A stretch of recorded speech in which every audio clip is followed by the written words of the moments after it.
Chrétien, pour le groupe Les Merci, Monsieur le Président. Madame, Monsieur le Ministre, chers collègues. L'aménagement du territoire, c'est quoi? Ce n'est plus l'aménagement du territoire qu'on a connu sous Olivier Guichard. Ce n'est plus l'aménagement du territoire qu'on a connu dans les années 80 avec des contrats de plan ambitieux, parrainés par un plan quinquennal ordonné par l'État. L'aménagement du territoire aujourd'hui, c'est quoi? C'est un État qui, plutôt que de répartir la richesse, où on avait 3-4% de croissance chaque année, eh bien, il lisse la pénurie. Il lisse la pénurie pour donner un peu plus à ceux qui ont encore moins et pas beaucoup moins à ceux qui ont un peu plus. Comprenne qui pourra. L'aménagement du territoire aujourd'hui, c'est l'addition de procédures complexes que seuls les technocrates et encore de préfectures peuvent comprendre. L'aménagement du territoire aujourd'hui, mes chers collègues, eh bien, il dépend des collectivités locales. L'État, depuis maintenant bien plus longtemps que ce mandat, a décidé de se retirer par manque de moyens. Malheureusement, l'administration d'État croit encore qu'elle a encore la richesse et la directive. On voit qu'aujourd'hui, les collectivités locales peuvent se rebeller sur des décisions qui ont été prises par l'État. C'est donc à elles, aux collectivités locales, qu'il advient d'aménager leur propre territoire. On le dit tous, nous sommes tous plus ou moins des décentralisateurs. Nous souhaitons plus de pouvoir pour nos collectivités locales. Or, aujourd'hui, les seuls acteurs qui peuvent aujourd'hui aménager leur territoire, on les asphyxie et on les empêche de travailler. On les asphyxie, bien sûr, vous nous obligez à revenir sur ce dossier de la baisse drastique des dotations, mais aussi sur les impôts locaux que nous ne voulons pas augmenter pour continuer à asphyxier les acteurs économiques.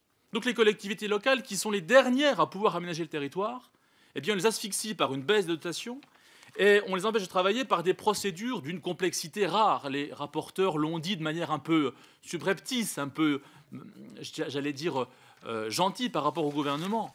Compter le nombre d'usines à gaz que nos collaborateurs locaux doivent monter pour les contrats de ville, pour les SCOT, on n'a pas parlé des schémas de cohérence territoriaux, qui sont devenus des outils d'urbanisme d'une complexité totale. Donc, mes chers collègues, le groupe Les Républicains vous appelle à une prise de conscience. C'est que, aujourd'hui, les seuls acteurs publics qui peuvent aménager le territoire, ce sont les collectivités locales.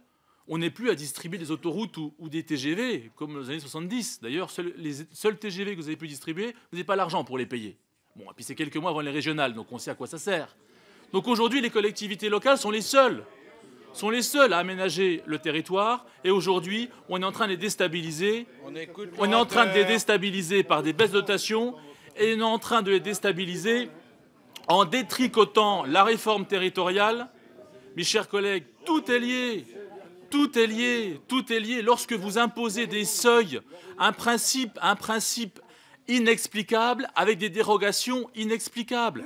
Allez comprendre les seuils qui ont été fixés département par département pour détricoter les intercos qu'on avait patiemment construits. Et là aussi, on déstabilise les acteurs locaux qui sont là pour aménager le territoire. Donc l'aménagement du territoire se considère d'une manière globale et pas simplement par des programmes technocratiques qui descendent de Paris et qui s'appliquent selon des contraintes et des critères extrêmement réduits, puisque notre collègue vient de dire que même la voirie ne serait pas éligible à ces futurs contrats de bourg-centre. Or, qu'est-ce qu'on fait quand on est maire d'un bourg-centre? Je suis maire de Vesoul, qui est un gros bourg-centre, comme Guéret. Eh bien, on aménage nos voiries publiques, on aménage les centres-villes pour les rendre plus accessibles. Donc, si on sort ces dépenses-là du contrat de bourg-centre, qu'est-ce qu'on va y rendre éligible?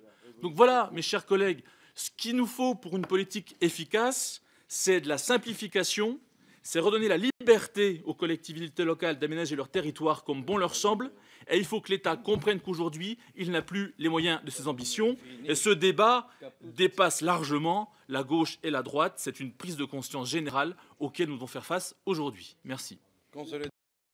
Merci. Pour le groupe UDI, M.